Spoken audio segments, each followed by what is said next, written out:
नमस्कार. शंखनाद न्यूज चॅनलच्या या विशेष बातमीपत्रात आज आपण एका नवीन विषयाची चर्चा करणार आहोत. या चर्चेत मी सुनील कुहीकर आपलं सगळ्यांचं स्वागत करतो. आपल्या समाजाची जी एक मानसिकता आहे, आपला समाज ज्या पद्धतीने विचार करतो त्याची एक पर्टिक्युलर एक दिशा आहे. आपल्या समाजाला साधारणतः गरिबीचं समर्थन करत राहण्यात आणि श्रीमंतांबद्दलची किंवा श्रीमंतीबद्दलची एक प्रकारची चीड, एक प्रकारचा द्वेष मनात राहील अशा पद्धतीची एक मानसिकता, आपली विचार करण्याची दिशा जी आहे आपली ती तयार झाली आहे किंवा वर्षानुवर्षात ती तयार करण्यात आली आहे. म्हणजे असं म्हटलं जातं की साधारणतः आचार्य रजनीश म्हणायचे की संपूर्ण जगभरातल्या श्रीमंतांचा जर आपण विचार केला तर एक प्रकारचा म्हणजे हा जो श्रीमंत वर्ग आहे तो एक प्रकारचा भित्रा, एक समाजाबद्दल आस्था असलेला पण स्वतःच्या प्रगतीबद्दल फार काही सांगू न शकणारा, स्वतःच्या श्रीमंतीचं समर्थन देखील करू न शकणारा असा एक वर्ग आपल्याकडे श्रीमंतांचा जो आहे तो तयार झाला आहे. कारण मुळात समाजाची जी विचार करण्याची पद्धत आहे ही गरिबांचं समर्थन आणि श्रीमंतीचा द्वेष किंवा त्याच्याबद्दलची एक चीड मनात निर्माण होत राहील अशा पद्धतीने विचार आपण सातत्याने करत असतो. कम्युनिस्ट विचारधारा तर ही सामान्यपणे श्रीमंतांवर आरोप करायचे आणि गरिबांची बाजू घ्यायची म्हणा किंवा त्यांचं समर्थन करायचं म्हणा, त्यांच्यावरच्या अन्यायाची सतत भाषा बोलत राहायची आणि मग एक पद्धतीचा त्यांचं आपल्याला समर्थन मिळेल अशा पद्धतीचं वागणं जे आहे, अशा पद्धतीची विचारधारा जी आहे ती कम्युनिस्ट पक्षांनी सातत्याने रूढ केली समाजामध्ये. पण आपण एकूणच जर विचार केला तर श्रीमंतांची समाजाला गरज नाही का? जेव्हा इंदिरा गांधींनी गरिबी हटावची घोषणा केली, याच्या मागचा हेतू काय असेल किंवा त्याच्या मागची पार्श्वभूमी काय असेल, भूमिका काय असेल, तर समाजातला गरीब वर्ग गरीबच राहायला पाहिजे असं कोणीच म्हणत नाही. उलट आपल्या समाजामध्ये आपण ज्या प्रार्थना जुन्या काळातल्या होत्या, देवाकडे जाऊन जे लोक मागणं मागतात ते काय असते? मला गरीब राहू दे, मी गरिबीतच जगलो पाहिजे असं तर मागणं कोणीच देवाकडे मागत नाही. शुभं करोती कल्याणम आरोग्यम धन संपदा असं म्हटलं. तर आपल्याला चांगलं आरोग्य, चांगलं आयुष्य, संपत्ती आपल्याला मिळत राहिली पाहिजे हेच मागणं लोक, सुख समृद्धी जी आहे तेच मागणं लोक देवाकडे मागतात. तर ज्या गोष्टीची मागणी जगातला प्रत्येक माणूस देवाकडे करतो, निसर्गाकडे करतो, ती मागणी चुकीची कशी असेल?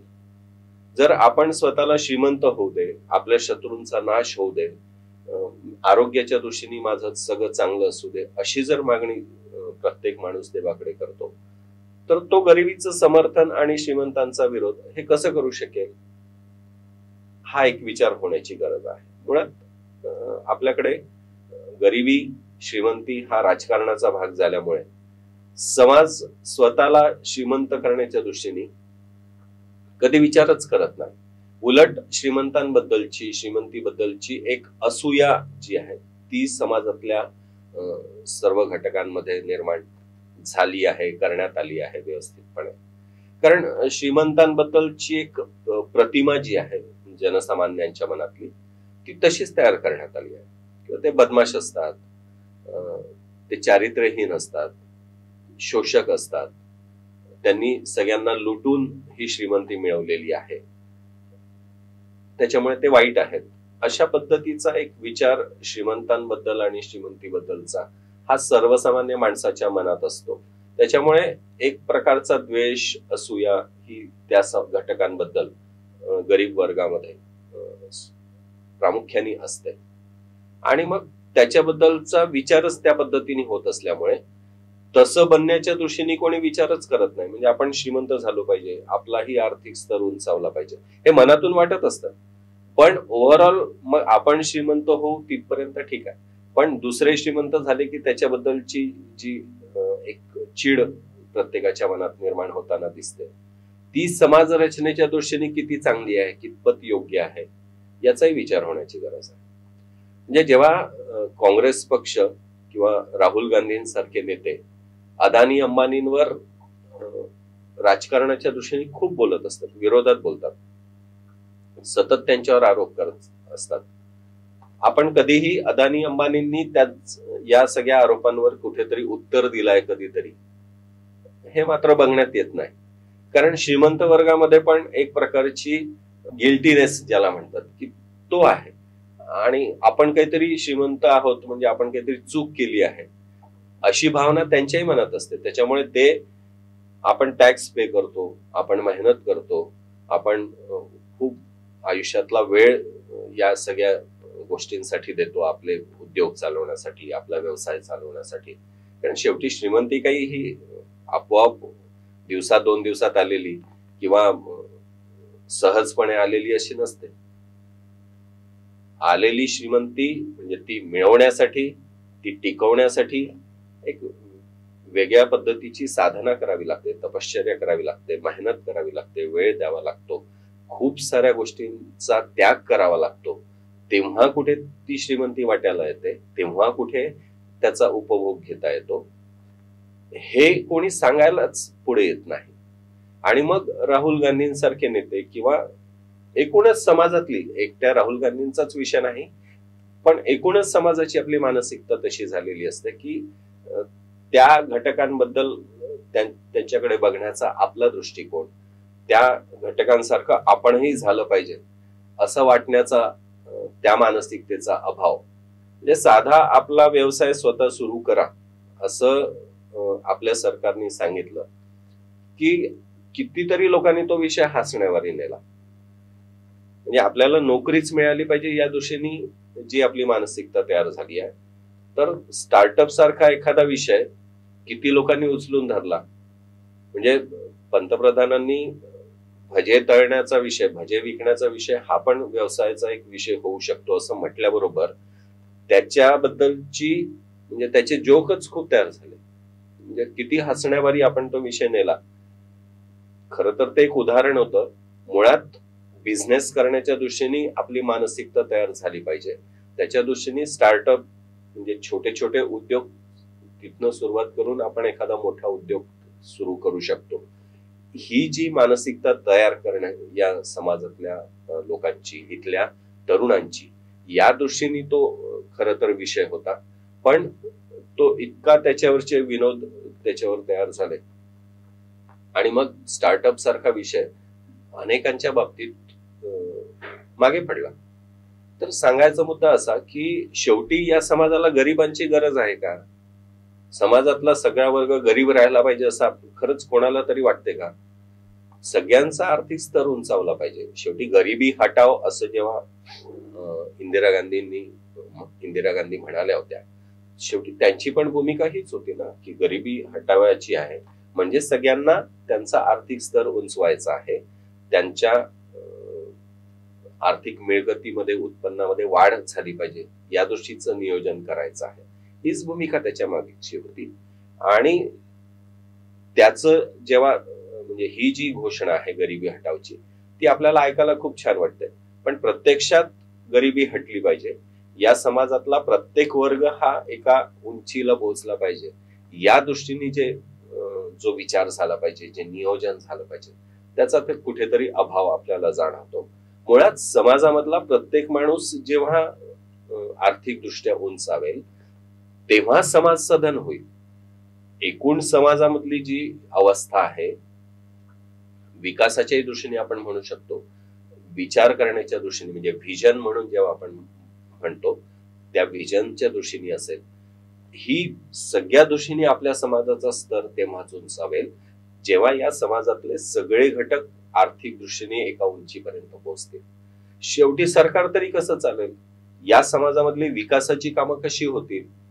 आपल्या गावागावातले रस्ते, आपण विदेशात एखाद्या ठिकाणी जाऊन आलं की तिथली स्वच्छता, तिथल्या व्यवस्था, तिथली एकूण सगळ्या रचना, सार्वजनिक ट्रान्सपोर्टचा दर्जा, या सगळ्या गोष्टींचा आपण बघतो आणि त्या आपल्याला आवडतात कारण त्या चांगल्या असतात, एका लेव्हलच्या असतात. तसंच आपल्याकडेही झालं पाहिजे असंही आपल्याला वाटत असते. पण हे होण्यासाठी सरकार सक्षम असलं पाहिजे. ते सक्षम नुसतं निर्णय घेण्याच्या बाबतीतच नाही, काम करण्याच्या बाबतीतच नाही, तर आर्थिक दृष्टीने पण सक्षम असलं पाहिजे. सरकार आर्थिक दृष्टीने तेव्हाच सक्षम होऊ शकेल जेव्हा टॅक्सच्या दृष्टीने सरकारकडे एका मोठ्या प्रमाणात पैसे जमा होतील. आणि मग हे टॅक्स कोण देऊ शकेल? तर जो आर्थिक दृष्टीने संपन्न आहे असाच माणूस देऊ शकेल. आज या संपूर्ण भारतामधले 5% लोक कर देतात आणि उरलेल्या 95% लोकांचा भार या 5% लोकांच्या त्यांनी दिलेल्या करातून, त्या निधीतून सांभाळला जातो. कारण त्याला आज तरी आपल्याकडे इलाज नाही, कारण तेवढ्या मोठ्या प्रमाणात गरीब वर्ग समाजामध्ये आहे. तर तो असण्यात आज आहे त्याच्यात कोणाचा दोष नाही, पण तो तसाच राहू दिला तर मात्र आपण सगळेच दोषी असू. कारण आपण त्याच्यात सुधारणा करण्याच्या दृष्टीने जर विचार केला नाही, कृती केली नाही, तर मग आपणच त्या संदर्भातले दोषी असू. तर मुळात ही परिस्थिती जर बदलायची असेल तर समाजातल्या सगळ्या वर्गाची, समाजातल्या प्रत्येक घटकाची आर्थिक स्थिती उंचवावी लागेल. ती होण्यासाठी कृती तर झालीच पाहिजे. म्हणजे सरकार स्टार्टअपचा एखादा मुद्दा सुचवू शकेल, पण मुळात ते करायचं तर लोकांनाच आहे. तर जनता जेव्हा स्वतःहून या संदर्भात विचार करायला लागेल तेव्हा हा बदल घडून येईल, तेव्हा समाजातलं परिवर्तन घडून येईल. आपले पूर्वजांचाही जर आपण विचार केला, पूर्वीचे राजे रजवाडे जर बघितले, पूर्वीचे किल्ले जर बघितले, तर काय उंचीचं जीवन आपले सगळे पूर्वज जगत होते हे आपल्याला लक्षात येईल. सगळे राजे रजवाडे जर आपण अगदी राजस्थान मधले म्हणा किंवा उत्तर प्रदेशातले म्हणा किंवा जुन्या राजांचे आपल्याकडचे राजवाडे म्हणा, तिथले सगळे महाल जर आपण बघितले, तिथल्या सगळ्या खोल्या जर आपण बघितल्या, तर एक प्रकारचा श्रीमंतीचा एक थाट त्यांच्या जीवनामध्ये आपल्याला बघायला मिळतो आणि त्याचं आजही आपल्याला कौतुक वाटतं. मी मगाशीच म्हटलं की आपण सगळेजण देवाकडे जेव्हा प्रार्थना करतो तेव्हा आरोग्यम धनसंपदा शत्रू बुद्धी विनाशाय असंच म्हणतो.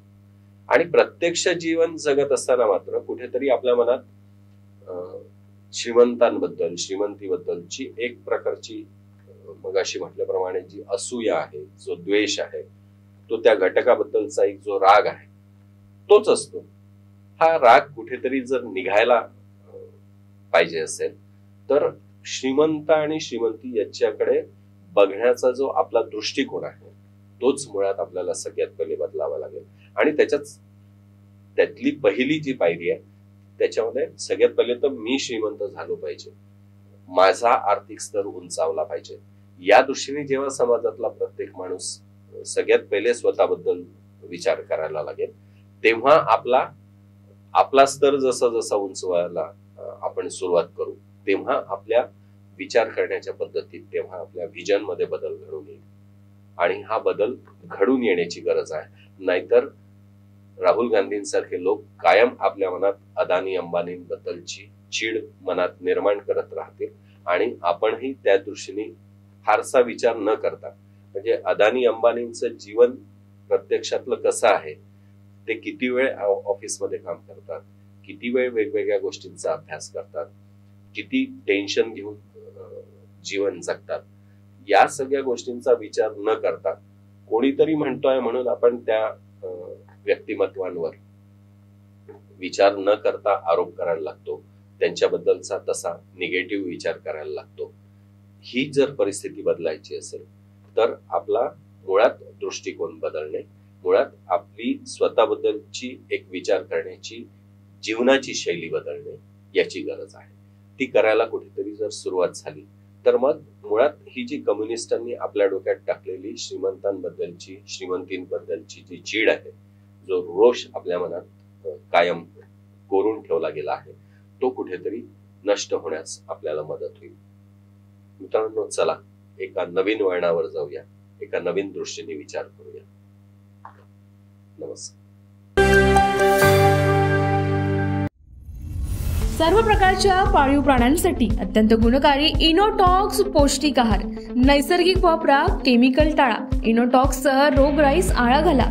पशुखाद्य टेक्नॉलॉजी ऑडिटिव्ह उत्पादनासाठी महाराष्ट्रातील सर्व जिल्हे व तालुक्यात डीलर्स नेमणे आहे। अधिक माहितीसाठी संपर्क करा 8446625542 738777557।